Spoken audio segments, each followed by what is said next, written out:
fugiu para os Estados Unidos, fugiu. Eu sou advogado de ninguém e jogou o celular dele no lixo. Eu não sou advogado foi preso.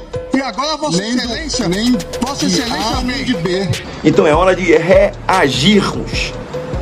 É hora de nós reagirmos. Se depender de mim, eu não vou me calar. Agora, a mim envergonha muito os presidentes dos poderes. O ministro André Mendonça tomou uma decisão favoravelmente pelo afastamento do ministro Alexandre do comando do inquérito sobre o suposto golpe de 2022. Porém, a vontade de André Mendonça não será feita, pois os outros ministros foram todos favoráveis por manter o ministro Alexandre à frente dos processos. No entanto, o que chamou a atenção foi que, na manhã deste sábado, um dia após a decisão de Mendonça, o general Walter Braga Neto foi preso por um mandado expedido justamente pelo ministro Alexandre. O senador Magno reagiu e, em um vídeo, ele afirmou que essa prisão é arbitrária, fazendo duras críticas ao ato. É do conhecimento de todos a prisão do general Braga Neto, um general 4 estrelas, preso pela Polícia Federal. Bem, como eles são campeões em narrativas, e a tentativa mesmo que eles miram é Jair Bolsonaro, isso a gente pode começar a fazer uma leitura lá atrás da chegada deles ao poder.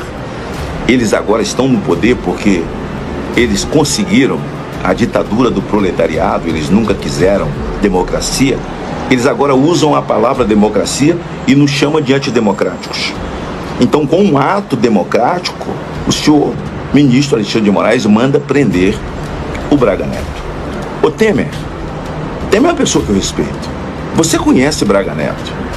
Você fez uma GLO para o Rio de Janeiro e confiou a ele. Você conhece Alexandre de Moraes. Foi você que o nomeou ministro.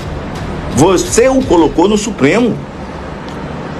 Você conhece a lei, uma prisão teratológica, que você conhece mais do que ninguém, para nós que somos leigos, emendas de narrativa, e eles estão com dificuldades, porque é a tentativa de explicar nada, com coisa nenhuma.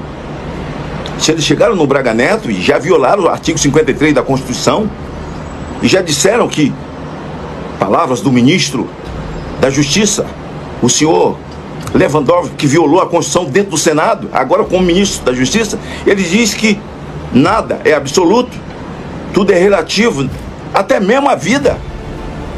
Como é que é? Até a vida? Olha a ousadia dessa gente. Hoje tem no Supremo, de fato, alguém que entende de terrorismo, que é o Dino, que nunca negou que ele é leninista e que é discípulo de Lenin. Sabe o terrorismo que Lenin prega e pratica? Pergunte o Alexandre de Moraes para o presidente Barroso o que ele conversou com o cliente inocente dele, César de Batiste. E César de Batiste confessou que é terrorista. Agora, os inocentes do dia 8 estão presos, 14, 15, 17 anos de cadeia, porque quebraram uma vidraça, ou alguns nem lá estavam. Qual é? Qual é? E os verdadeiros bandidos, traficantes, estupradores, pedófilos, estão soltos, e soltos pela Suprema Corte, até bens roubados, assaltados de traficantes são devolvidos na maior cara dura. E os ladrões da Odebrecht, os ladrões da OAS, da JBS, estão soltos, operando dentro do governo. Disseram, roubaram, afirmaram que roubaram tantos milhões, devolveram tantos milhões, acordo de leniência, e o Toffoli agora finalmente botou tudo abaixo. Incrível que isso veio do escritório da esposa dele. Gente, se nós não abrirmos o olho e ficar de longe, acovardados, se escondendo, diante disso, dessa insanidade de um Supremo que é pedrador, dentro desse consórcio com esse governo, dessa ditadura do proletariado, que está destruindo o Brasil de propósito. Veja essa reforma. Hoje é a prisão de Braga Neto. Não tem imunidade parlamentar, esqueçam, senhores. Amanhã é a minha, amanhã é a sua, depois da manhã é a sua. Então, quem tem voz, tem mandato, autoridades nesse país, Zema, Tarcísio, o próprio Ronaldo Caiado, que aspira o governo, todos que aspiram chegar ali, vocês vão chegar como? Acordando com eles? Porque tudo vai acontecer pela mão deles. Então é hora de reagirmos. É hora de nós reagirmos. Se depender de mim, eu não vou me calar. Agora, a mim envergonha muito os presidentes dos poderes, o presidente do Senado, com as violações feitas à Constituição, as atribuições do Senado da República, e eles não se pronunciam, eles não falam. A nota pífia do Exército Brasileiro, e aliás é hora de rediscutir o papel das Forças Armadas no Brasil, porque elas existem para defender o nosso território, mas nós não temos ninguém querendo brigar com a gente, nem Rússia, nem Ucrânia, nem Estados Unidos, ninguém vai fazer guerra conosco. A nossa guerra é contra o narcotráfico, e eles são protegidos, é contra os narcotraficantes que são protegidos. Aliás, muitos deles fazem parte desse consórcio e colocar as Forças Armadas para poder cumprir esse papel, para defender o Estado e o cidadão brasileiro. Eu quero me solidarizar com a família do Braga Neto, esposa, filhos, netos. Conheci quando o Temer fez a GLO e depois que se tornou vice de Jair Bolsonaro. Não muito, nada mais que isso, mas jogado dentro dessa teia de narrativa, porque um objetivo é um só: chegar em Jair Bolsonaro. Quando Ciro Gomes disse: se a Lava Jato prendeu o Lula, nós vamos receber eles a bala, Ciro disse naquela época, e vamos colocar ele dentro de qualquer embaixada. Eu jamais diria uma coisa como essa, mas eu digo a vocês, se os senhores continuarem, porque o alvo dos senhores é Jair Bolsonaro, o Brasil é conservador, o povo vai reagir.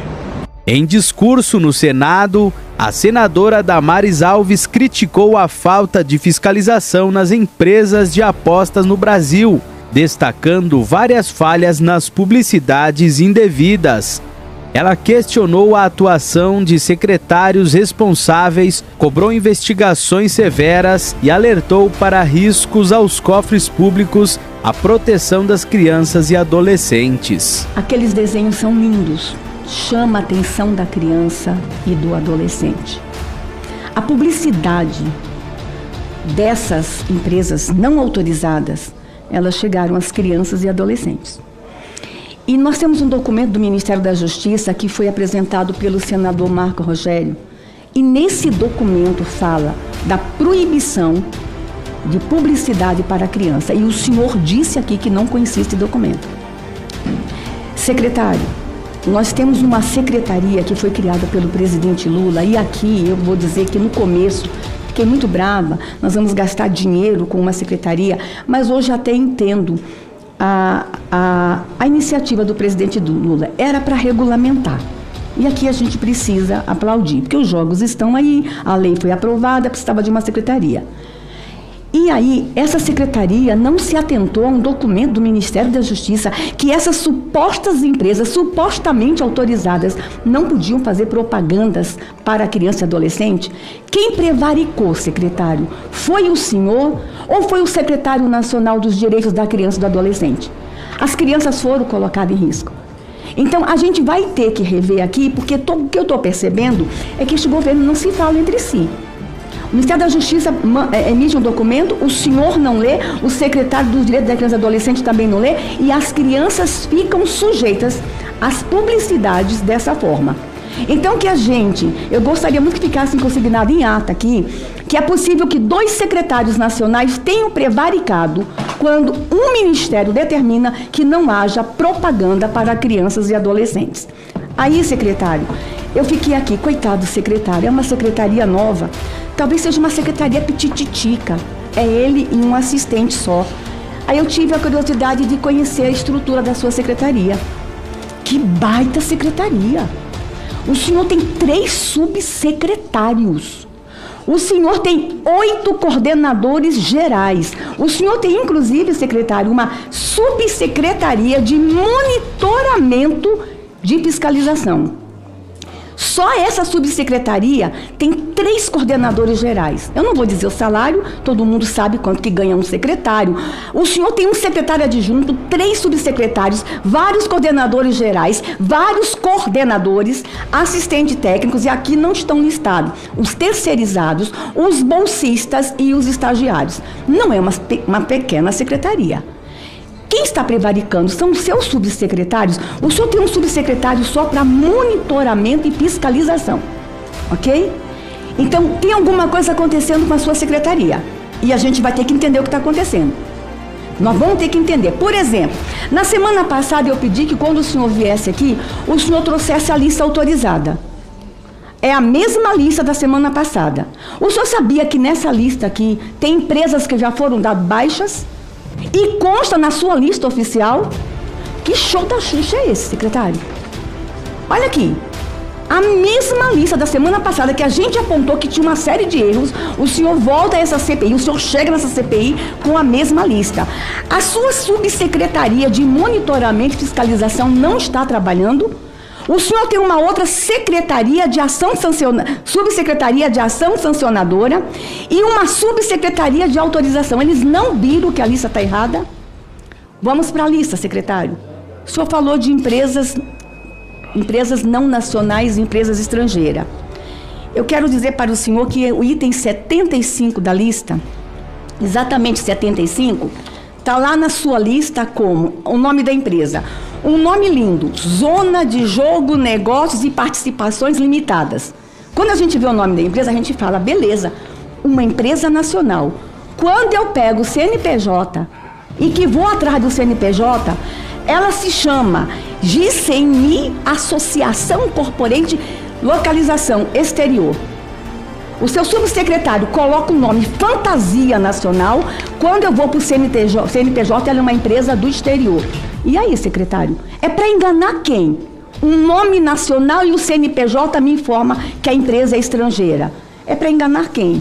A sociedade, o parlamento, o presidente Lula que queria pôr ordem nesse negócio? É para enganar quem? Eu acho que o senhor não está atento ao que os seus subsecretários estão fazendo. Continuando. Quando o senador Marco Rogério postou a imagem, o senhor disse, se é que está assim, o senhor colocou em dúvida. Para a gente não ter dúvida, eu pedi para a minha assessoria imprimir. Então, até às 13 horas e 52 minutos, estava assim no site do Ministério da Fazenda. Que ministério é esse que não se falam entre si? E aí eu pego não só essa, como também esta. Então eu tenho 2 publicações no Ministério da Fazenda que fala de listas autorizadas.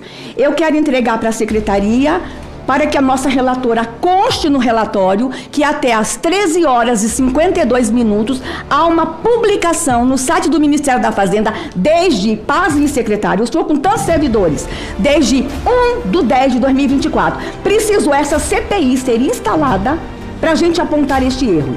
E o senhor falou que o senhor vai corrigir o erro, não vai ser o senhor não. Eu vou requerer a nossa relatora. É a nossa relatora que vai fazer um ofício ao Ministério da Fazenda e à SECOM, porque, infelizmente, não é só o domínio do Ministério da Fazenda que está publicando, não.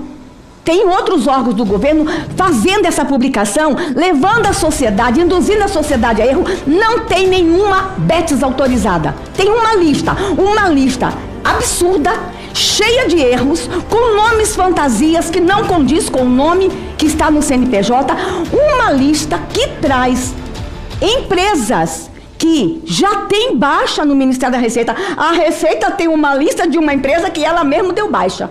Que loucura é essa? Então, que a secretaria receba esse documento e que já fique no relatório da CPI que até às 13 horas e 52 minutos a propaganda errada que leva a sociedade ao erro está ainda no site do Ministério da Fazenda. Coitado do ministro Haddad, coitado do presidente Lula. Continuando, o senhor falou pra gente, o nosso senador perguntou quantas empresas foram abertas esse ano que estão na sua lista. 68 foram constituídas em 2024. 47 no segundo semestre de 2024. Aí, na sua linda lista, a gente pega e a gente percebe que tem várias empresas no mesmo endereço. O senhor sabia disso? Quando eu vou para o CNPJ, eu fiz questão. A minha assessoria, diferente da sua, a minha assessoria trabalha. A minha assessoria abriu todos os CNPJs. Nós temos várias empresas na mesma sala. Eu te pergunto, secretário, isso não chama a atenção dos senhores, não? Uma empresa que vai pagar 30 milhões de reais para ter uma autorização, não pode pagar R$1.000 de aluguel numa sala, tem que estar todo mundo dentro da mesma sala. Isso não chama a atenção que tem um comportamento estranho entre as empresas? Inclusive, presidente, eu não posso apresentar requerimento porque eu não sou membro da comissão, mas eu gostaria que o senhor apresentasse um requerimento para a gente fazer uma visita a essa sala. Porque essas empresas que estão lá estão operando bilhões de reais. Só para o Ministério vão pagar 30 para funcionar, milhões. Como é que empresas que geram, que operam bilhões de reais, está todo mundo... Eu fico imaginando, será que eles são vários beliches, várias redes, várias mesas, uma em cima da outra? Como é que eles trabalham? E o Ministério da Fazenda, que tem a sua secretaria, que tem uma subsecretaria de monitoramento e fiscalização, não percebeu isso? Nós temos empresas milionárias aqui, por exemplo, a empresa 73, sócio, da lista, pode procurar, 73, recebeu auxílio emergencial. Aí a gente vai. Empresa 27, sócio, recebeu auxílio emergencial. A sua subsecretaria não sabe cruzar dados? Como é que vocês colocam na lista uma empresa que os sócios receberam auxílio emergencial? Olha aqui, a empresa 59 também, viu, gente? Sócio, recebeu auxílio emergencial. A 28 recebeu. A 90 recebeu. A minha equipe, sem nenhum instrumento, sem nenhum software de cruzamento de dados, conseguiu localizar isso daqui. E vocês que têm todos os dados não conseguem fazer esse levantamento? Secretário, eu confesso que eu estou muito preocupada com essa secretaria que tem um gasto enorme para os cofres, com esse número enorme de funcionários, com tanto subsecretário. Confesso que eu estou preocupada com a prevaricação, eu estou preocupada com a omissão de vocês, eu estou preocupada com os danos que vocês já causaram aos cofres públicos e preocupada com os danos que vocês já causaram às crianças e aos adolescentes no Brasil. Está aqui. Gostaria que tudo que eu coloquei fosse registrado em ata. Eu vou entregar esses documentos para a secretaria e acho, presidente, que nós devemos também pedir a listagem de quantos terceirizados tem nessa secretaria, o nome dos terceirizados, porque dos nomeados a gente consegue ter no Diário Oficial. O nome dos terceirizados, quem está lá dentro cuidando das apostas e indicado por quem, também os bolsistas e estagiários dessa secretaria. Essa é a minha participação hoje. Tem uma série de perguntas aqui, mas eu não vou fazer as perguntas, porque já percebi que vocês não analisam papel nenhum que a empresa entrega lá. Essa seria a minha primeira pergunta, mas pelo que o senhor falou, que eu já vi, que vai chegando, vão registrando, vão colocando no site, vão colocando na lista sem nenhum critério. E isso me deixa muito preocupada. Essa é a minha participação e a gente vai ter muito trabalho nessa comissão. Mas eu gostaria de acompanhá-lo, presidente, na diligência a essa sala. E eu tenho mais algumas aqui em Recife também. Recife tem empresas no mesmo lugar. São Paulo, Recife, Campina Grande. Linda cidade, amo Campina Grande. Eu gostaria de, nesses endereços que acumulam várias bets no mesmo lugar, e saber o tamanho desses galpões, o tamanho desses prédios, para caber tanta gente trabalhando e ganhando bilhões de reais sem pagar um centavo de impostos. Obrigada, presidente.